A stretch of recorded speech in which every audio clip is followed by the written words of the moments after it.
Estimado Padre Clairton, no qual cumprimento os demais sacerdotes que aqui se encontram, desejo cumprimentar igualmente os religiosos, as religiosas, os consagrados, as consagradas, os membros das novas comunidades, os irmãos que labutam conosco nas mais diferentes pastorais. Cumprimento ainda os irmãos aqui de Fortaleza, como também aqueles que vieram de outras cidades, de outras paróquias, ou mesmo de outros estados, para estar conosco na graça desta celebração. Cumprimento os seminaristas, aqueles que nos auxiliam através do canto, aqueles que nos auxiliam através da graça de servir ao presbitério através daquilo que realizam, colaborando conosco na celebração. Cumprimento também aqueles que nos acompanham através das redes sociais. Meus queridos irmãos, minhas queridas irmãs, há alguns instantes, uma menininha brincava aqui, esse desejo imenso de conhecer as dificuldades, de superar os degraus e de também fazer uma grande aventura, que é a de conhecer as coisas, a de caminhar e a de ter liberdade para escolher para onde vai e para onde vem. Uma mãe atenta observava os movimentos da criança, sem proibir de que ela fizesse a experiência, mas ao mesmo tempo profundamente atenta para que a criança não caísse, para que nenhum mal se aproximasse dela. Ora, meus irmãos e minhas irmãs, uma pergunta nós poderíamos fazer nesse momento. Se você tivesse um filho, se você descobrisse que estava com uma doença muito grave, e se você soubesse que sairia deste mundo para a eternidade, a quem você confiaria o seu filho? Qual seria a pessoa escolhida para entregar o seu filho ou a sua filha, sabendo que daqui a algum tempo você não mais veria a criança?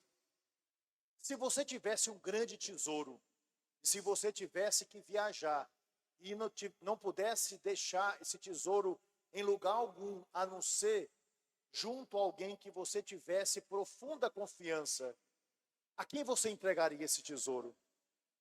Se você tivesse um segredo que estivesse esmagando o seu coração e na angústia precisasse revelar esse segredo a alguém, qual o amigo, qual a amiga, qual o sacerdote a quem você confiaria esse grande segredo? Pois bem, a nossa vida é feita de escolhas e às vezes nós temos apenas uma possibilidade e uma oportunidade para fazer essa escolha, porque cada um de nós é responsável pelas escolhas que faz ao longo da vida. Pois bem, o Pai, Deus, fez uma escolha, e a escolha de Deus foi salvar toda a humanidade. E a escolha de Deus foi fazer com que o seu filho, o seu próprio filho, pela ação do Espírito Santo, ingressasse nesse mundo. Mas onde fazer para que essa criança nascesse em segurança? A quem entregar essa criança? O próprio Deus presente na humanidade, agora encarnado? A quem revelar a beleza de um projeto que não era apenas para uma cidade, não era apenas para um povo, mas era para toda a humanidade, para a salvação de todos os povos. Resultado, Deus fez uma escolha, e a sua escolha talvez tenha parecido estranha aos olhos de muitos, porque, naturalmente, a gente pode imaginar que ao escolher para que o rei de todo o universo chegasse até nós, ele escolhesse um palácio, ele colocasse o seu filho na mão de um rei e de uma rainha, ou talvez de alguém que fosse extremamente poderoso. Mas não. Dentre todas as pessoas da humanidade, dentre todas as possibilidades, Deus escolheu uma mulher chamada Maria e um homem chamado José. Ora, meus irmãos e minhas irmãs, nós sabemos que esse homem e essa mulher eram pessoas do povo, eram pessoas de profunda fé, Eram pessoas que moravam em lugares que ninguém queria visitar, talvez desprezado pelas nações, esquecido até mesmo por aqueles que habitavam naquele país, em Israel, naquele momento. Mas o pai sabia exatamente a quem ele haveria de entregar o seu filho, porque ele queria pessoas que fossem resolutas, pessoas que acreditassem verdadeiramente no projeto do pai. Ele queria única e exclusivamente entregar o seu filho naquelas pessoas que ele sabia que não abandonariam o seu filho em meio às dificuldades, em meio às guerras, em meio às lágrimas, em meio às tristezas, em meio às perseguições. E por causa disso, ele escolheu a Virgem Maria. E pela ação do Espírito Santo, nós sabemos que ela vai conceber e vai nos dar o Salvador de toda a humanidade. Mas, meus irmãos e minhas irmãs, quem cuidaria dessa mulher? Quem protegeria o seu filho? Quem daria a ele o alimento de cada dia através do seu trabalho? Quem seria esse homem para entender o projeto de Deus, para respeitar a virgindade da Virgem, para entender algo que estava acima de toda a compreensão da filosofia, de toda a compreensão da teologia daquele período, de tudo aquilo que os povos pudessem esperar? Deus entregará esse tesouro nas mãos de José. E é interessante perceber que José é um homem capaz de se renovar. Ou seja, aquele homem tinha projetos. O seu projeto era ter uma família. Como orgulho dos pais antigos, ter uma família numerosa. Deus pede que ele realize não os projetos pessoais, mas um projeto que era divino e que ele devia assumir como seu, de acolher no seu coração como filho adotivo o Salvador do mundo. Eis a primeira resolução de José: quero fazer a vontade de Deus e não a minha vontade. E quando o anjo lhe aparece, pedindo que ele assuma a Virgem Maria, a palavra que um dia Jesus haveria de proclamar sobre a vontade do Pai, é uma palavra que José diz no silêncio do seu coração, ou seja, faça-se em mim segundo a tua palavra. Como a Virgem disse, faça-se em mim a vossa vontade, não a minha. E essa é a grande graça de entendermos o primeiro momento daquele homem que era justo. Ora, meus irmãos e minhas irmãs, José obedece e José vai. José obedece e assume uma esposa que ele haveria de respeitar para sempre e um filho que ele vai assumir como seu. Mas, meus irmãos e minhas irmãs, nós sabemos que após o nascimento de Jesus, sabendo Herodes quem era o Filho de Deus, por causa do aviso dos reis magos, automaticamente Herodes deseja matar a criança. E José apresenta uma outra característica na sua personalidade. É um homem que tinha discernimento, ou seja, devo subir para a Síria, devo ir para a Jordânia ou devo descer para o Egito? Sabendo que Herodes odiava o Egito, sabendo que Herodes estava em pé de guerra com o Egito, ele não teve dúvida, ele não vai descer até lá, ele não vai nos procurar nas terras do Egito. E por causa disso, o seu discernimento diz, é para o sul que eu vou. E ele vai cumprindo a palavra de Deus através do seu bom discernimento para um lugar onde Herodes não chegaria. E protege assim o Filho de Deus e protege assim a mãe daquele que verdadeiramente é o Salvador. Pois bem, José é fundamentalmente um homem também que ouve as manifestações de Deus ao longo da sua vida. E nem sempre é fácil para nós discernir quando Deus nos pede alguma coisa. Nem sempre é fácil acreditar nos sonhos que Deus nos inspira, colocando algo grandioso em nosso coração. Por causa disso, ouvindo a palavra de Deus, como ele sempre fez, o anjo lhe aparece e lhe diz no profundo de um sonho, volte. Aquele que desejava matar a criança já está morto. E ele volta, não ficando perto de Jerusalém, porque ele saberia que o perigo seria imenso para Jesus. Mas o seu discernimento faz com que ele vá para o norte, distante das vias do poder, longe de tudo e de todos, para cuidar do menino Jesus, daquele que lhe foi confiado. Ora, meus irmãos e minhas irmãs, uma outra característica de José é a característica de acolher, mas de trabalhar em favor daquele que necessita. E desse modo, aquele homem trabalha dia e noite para formar Jesus enquanto homem, porque Deus, Jesus sempre foi.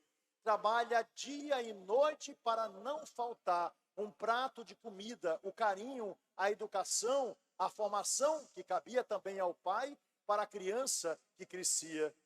E antes de ser apenas um homem silencioso, que nós sabemos que ele era verdadeiramente silencioso, mas ele era também, fundamentalmente, o homem da escuta. Ou seja, ouvindo a palavra de Deus, ele peregrina. Ouvindo a palavra de Deus, ele caminha seguro, porque sabe que Deus o protege. Na escuta da palavra de Deus, o seu coração se abre sempre para realizar o novo do Altíssimo, sempre para criar as oportunidades para Jesus. E ali em sua casa, aquele homem embala com suas mãos de trabalhador o próprio Filho de Deus. Ali, aquele homem contempla face a face, desde criança, vendo as transformações, no seu rosto e, ao mesmo tempo, o crescimento do seu corpo, aquele que era o esperado de todas as nações.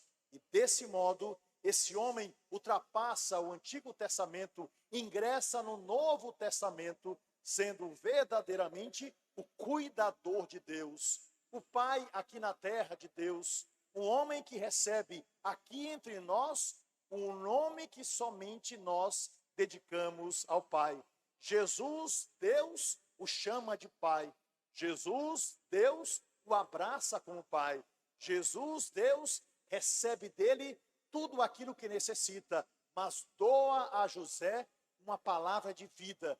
Durante anos e anos, e José bebe da fonte, convive com Deus, vê sua casa transformada em um sacrário e a sua vida transformada pelo amor daquele que ele próprio protegeu. Ora, meus irmãos e minhas irmãs, José é também o homem da humildade, ou seja, trabalhou, fez tudo e, ao mesmo tempo, entendendo o projeto de Jesus Cristo, ele repete em sua vida, por antecipação, o que João Batista vai dizer, ou seja, que ele cresça, que eu diminua, e como pai, ele beija o seu filho e sabe que ele próprio não é digno sequer de desatar as sandálias do seu filho. Antecipa em sua vida o que João Batista vai revelar de uma forma extraordinária, no tempo certo, no início da grande missão. E, fundamentalmente, se sentindo e comprovando na sua vida que todos nós somos servos, apenas para servir a Deus, ele entra na história, mas desaparece apenas para dizer: ele é o Senhor. Cumpri o meu papel, guardei a fé, fui capaz de ir adiante, proclamei as maravilhas de Deus, cuidando do Filho de Deus. E agora a missão está dada pelo Pai, e eu, como pai, não desejo outra coisa senão que o meu filho cresça. Desaparece do Novo Testamento em silêncio, porque cumpriu perfeitamente a sua tarefa. E quem é humilde, quem é bom, quem verdadeiramente tem consciência da missão que Deus lhe deu, se alegra com o cumprimento dessa missão, pela certeza de que tudo realizará e tudo será realizado em sua vida quando estiver diante da face de Deus. Meus irmãos e minhas irmãs, alegremo-nos pelo testemunho de São José. Alegremo-nos pela escolha que Deus fez. Alegremo-nos pela escolha que o povo do Ceará fez desde tempos longínquos, quando escolheu o exemplo desse homem trabalhador, fiel a Deus, como patrono de todas as terras sagradas do Ceará. Alegremos-nos, porque essa casa onde nós estamos, dedicada a Deus, é também dada a São José, como um padroeiro, como um protetor.